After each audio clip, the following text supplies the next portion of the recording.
Good morning, Britain. Good morning to you. Ukraine's president tells the UN of the horrors of Russia's invasion. They were killed in their apartments, houses, blowing grenades.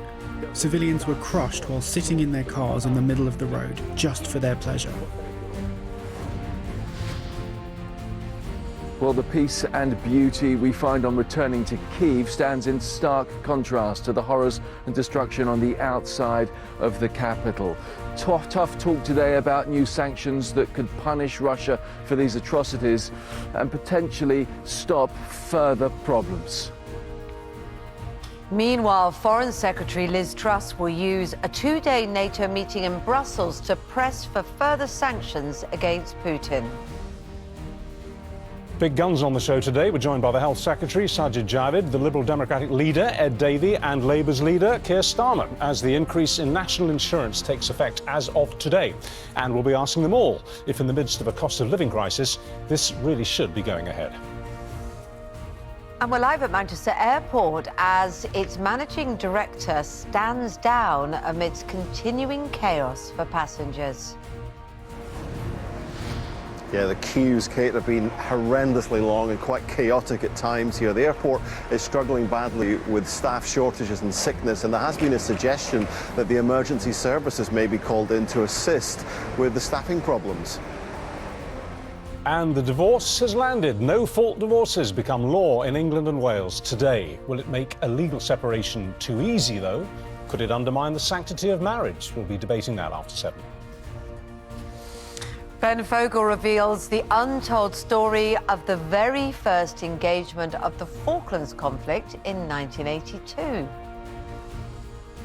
And we'll be finding out if Scarlett Moffat, who's failed her driving test 13 times, will do any better on the 14th attempt. That's later on today. A windy day ahead with sunshine and showers, and the outlook turns colder. All the details of that and more coming up on Good Morning Britain. Wednesday, 6th of April, 2022. Live from Television Centre in London. This is Good Morning Britain with Kate Garraway and Richard Madeley.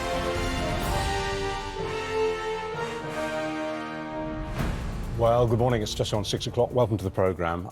Your thoughts must be lingering on Harry Billings, one of the very last D-Day survivors who's died at 96, and you interviewed him just a couple of years ago. Passed away yesterday. What an extraordinary character. We were lucky to have him on the programme on Good Morning Britain a few times, and I was lucky enough to see him on Gold Beach. On Gold Beach, where he was one of the first onto the beach on D-Day. To begin that liberation.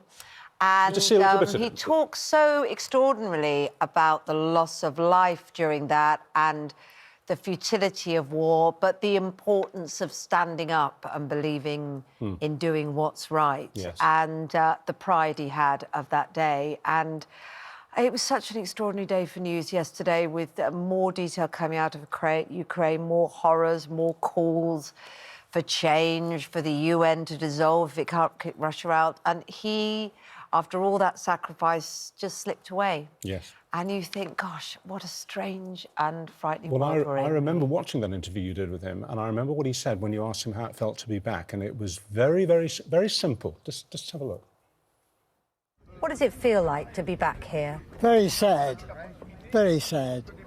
Really? Yes.